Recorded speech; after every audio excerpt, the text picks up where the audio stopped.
بداية العيد كان أيضا في أجواء مفعمة بالنسبة لمنتخبنا الوطني، الأجواء كانت تبعث على الارتياح، فماذا عن أجواء التكتيك والجانب التقني تحضيرا لهذه المباراة؟ ماذا تغير في المنتخب؟ لاحظنا وجوه جديدة، لاعبين جدد التحقوا بمنتخبنا الوطني. نعم كريم، عيدكم مبارك وعيد كل الجزائريين.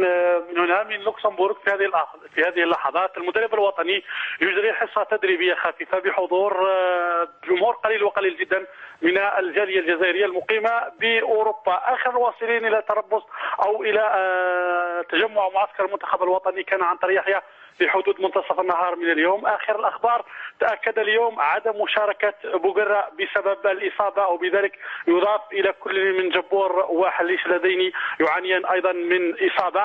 كذلك في خلال هذه الحصة التدريبية أصيب منذ قليل حسن ويبدو أنه توقف عن التدريب، قد لا يشارك في مباراة الغد. الأكيد أن هذه المباراة هي فرصة للعناصر الجديدة لتأكيد أحقيتها بتقمص الألوان الوطنية وضمان مكانة ضمن تعداد المنتخب الوطني في وقت صارت الأمكنة غالية وغالية جدا. المباراة ستجرى غدا في حدود الساعة 8:15 في درجة حرارة منخفضة جدا، قد تصل إلى درجتين أو 3 فوق الصفر، في ملعب صغير يتسع لحوالي 8000 متفرج. آخر الأخبار تقول أنه بيعت 6000 تذكرة في مجملها للمناصرين أو مناصري المنتخب الوطني.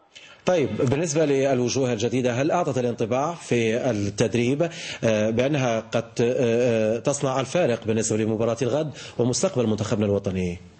طبعا هي الفرصة مواتية بالنسبة للجميع، كل يريد أن يأخذ مكانه ضمن تعداد المنتخب الوطني. الجميل في هذه المباراة أن الأجواء طيبة جدا بين اللاعبين، والأجمل في كل هذا هو التواصل بين الطاقم الفني للمنتخب الوطني وكذا اللاعبين في هذه التحضيرات أو في هذه التدريبات. يعني فرصة ثمينة جدا للمنتخب الجزائري ليعيد البسمة للأنصار، بسمة افتقدناها منذ مدة، رغم أن الأمر يتعلق بمباراة ودية، لكن نتمنى أن تكون فاتحة خير، بداية خير، بدءا من مباراة الغد أمام منتخب اللوكسمبورغ الذي يعد ربما منتخب ضعيف أوروبيا، لكن مقارنة بمنتخبات إفريقية كثيرة جدا هو منتخب في المستوى، وبالتالي اختبار المنتخب الجزائري هو اختبار جدي.